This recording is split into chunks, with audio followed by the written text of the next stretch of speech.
That feeling that your paycheck never stretches far enough, that something is always missing to live well, might be lying to you. What if I told you that the key to living better is not in your bank statement, but in how you look at what you already have? It is not about earning more, it is about spending with intention. It is not about having less, it is about having what truly matters. Epicteto, who went from slave to respected philosopher, understood this deeply. Marcus Aurelius, who had the world at his feet, chose simplicity. Seneca, advisor to the emperor, preached detachment. These men understood something that our consumer society wants to hide. True abundance is internal. Before we continue, if you also want to learn how to live with more lightness and less financial anxiety, subscribe to Stoic Minimalism, hit the notification bell, and leave a like. This helps me create more content like this for people who, like you, seek a lighter life with purpose. When you subscribe, you are supporting a life philosophy that goes against the tide of rampant consumerism. Recent research from the Consumer Federation revealed something fascinating. American women are leading the conscious consumption movement in 2025. 67% of them research prices before buying, compared to 61% of men. But the most interesting part is not the numbers, but what they represent. They have discovered something that Epicteto, born a slave, knew 2,000 years ago. If you want to be rich, do not increase your possessions, but diminish your greed. I remember a situation I witnessed last week at Target, an acquaintance commenting that she had spent $2,000 on designer clothes because she was feeling bad about herself. 2 weeks later, she called me saying she still felt empty and now had the added burden of the credit card bill. Seneca wrote about this 2,000 years ago. There is no poor woman except the one who is not content with what she has. Real poverty is not lack of money, it is lack of contentment. But here is the plot twist that nobody tells you. This story repeats itself millions of times every day in America. People trying to buy happiness financed in 12 installments, thinking that the next purchase will solve the emptiness they feel inside. Therefore, the question we need to ask is not, how much do I need to earn to be happy, but rather, why do I keep needing so much? The issue is that we live in a society that confuses status with happiness, as if a Louis Vuitton bag could fill an existential void, or as if a more expensive car could accelerate our personal fulfillment. Stoicism teaches us something revolutionary, that we can choose our values instead of letting society choose them for us. When I began applying the principles of Stoic minimalism in my life, I discovered 3 truths that completely changed my relationship with money, and the first one might shock you. First truth, the difference between wanting and needing is not philosophical, it is mathematical. Wanting is emotional and infinite, needing is rational and limited. Marcus Aurelius spent entire mornings reflecting on his real needs versus his impulsive desires. He had access to all the luxuries of the Roman world and still chose simplicity, not out of masochism, but out of wisdom. He understood that very little is needed for a happy life. It is all within yourself, in your way of thinking. Second truth, the money you do not spend is worth more than the money you earn. It sounds strange, but think about it. If you earn an extra $1,000, the IRS keeps a part. You will have expenses to earn that money.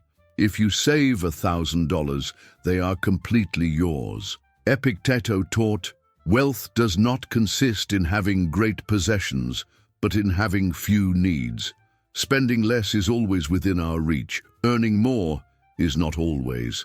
Third truth, and this goes straight to the point. Your expenses reveal your values, not your needs. Look at your bank statement like a mirror. It does not lie. If you say you value health, but spend more on fast food than on healthy eating, your real values are clear. If you talk about experiences but spend everything on things, the mirror does not lie. The difference between living with purpose and living on autopilot is exactly there, in the clarity about what you truly value, and that clarity costs $0. But here comes a reflection that Seneca made that has become even more relevant today. We do not have little time, but we waste a lot. This applies perfectly to money. It is not that we earn little, it is that we waste a lot. We waste on things that do not bring us real happiness. We waste trying to impress people we do not even know well. We waste because we do not stop to think. Every Saturday morning, I have a ritual that has taught me a lot. I take my coffee, open my spreadsheet, and write down everything I spent during the week. It is not about judgment. It is about awareness. It is about looking my expenses in the eye and asking myself, did this bring me closer to or further from the person I want to be? It is curious how this simple exercise became a form of modern Stoic meditation. There on the computer screen, I can see if I'm living according to my values or if I am being carried away by the current of consumerism. And I discovered something revolutionary. When you have awareness of your money, you have control over your life. What impresses me most is how small changes in the way we see money can generate big transformations in quality of life. I am not talking about living Spartanly or giving up everything that gives you pleasure. I'm talking about intentionality.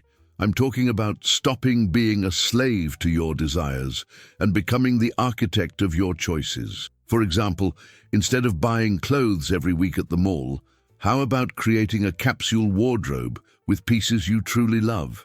Instead of dining out from boredom, how about rediscovering the pleasure of cooking and inviting friends for a meal at home? Instead of buying happiness in installments, how about finding abundance in simple things? A walk in Central Park costs nothing and can be more revitalizing than an afternoon at the shopping center. A deep conversation with a friend has more value than any brand product. A book from the library can change your life as much as an expensive course. The question is, why does this seem so obvious but is so difficult to apply? The answer lies in something that Epicteto taught. It is not what happens to you, but how you react to it that matters. Apply this to your financial life. It is not the size of your salary that determines your quality of life. It is how you react to what you have. It is your emotional relationship with money that makes all the difference. Seneca, who was extremely wealthy, constantly wrote about the dangers of wealth. Not because it was bad in itself, but because it could become a golden prison. Today, we live in an era where even those who are not rich live in debt, trying to appear rich. And he had a phrase that is pure wisdom. Tranquility is not achieved by accumulating, but by knowing how to be content. But being content does not mean conforming. It does not mean giving up your dreams or accepting less than you deserve. It means understanding the difference between need and desire manufactured by advertising. It means choosing consciously instead of consuming compulsively. The minimalist movement of 2025 is not about deprivation. It is about curation. It is about consciously choosing what deserves space in your life and what is just noise. Research shows that minimalism has stopped being just an aesthetic trend to become a practical life philosophy, especially among people seeking more mental balance. The issue is not having or not having money. The issue is how you relate to it. Money can be a tool of freedom or a source of anxiety. The difference lies in your Stoic perspective on it. And Seneca had a very clear perspective on this. Limiting desires reduces fear. For what torments us most is what we long for in the future. Think about this. How many of your financial worries are about the present, and how many are about future scenarios that may not even happen? How many of your purchases are based on real needs, and how many are based on fears or desires created artificially? When you understand that your happiness does not depend on your bank balance, something magical happens. You stop living as a function of money and start making money work as a function of your life. You stop buying status and start investing in experiences. You stop accumulating things and start cultivating relationships. And here is the most beautiful paradox of Stoic minimalism. When you stop needing so much, you discover that you have more than you imagine. When you stop running after what you do not have, you appreciate what is right in front of you. When you stop trying to impress others, you start living for yourself. The good life is not expensive, the good life is conscious. And that consciousness, fortunately, has no price. But it does have a cost. The cost of going against the current, of questioning what everyone accepts as normal, of choosing simplicity in a society that sells complexity. Sometimes we think we need a financial revolution to change our life, when what we really need is an evolution in our way of thinking about money. It is not about earning like a rich person. It is about living like a wise person. It is not about having more. It is about needing less of what is superfluous. And that abundance does not depend on the size of your bank account, but on the wisdom of your choices. It depends on your ability to distinguish between what you really need and what society has convinced you that you need. It depends on your courage to live according to your values, not according to the expectations of others. Every time you choose enough instead of excess, you are practicing Stoic philosophy. Every time you prefer quality over quantity, you are being minimalist. Every time you align your spending with your values, you are living with purpose. The revolution is not in earning more money.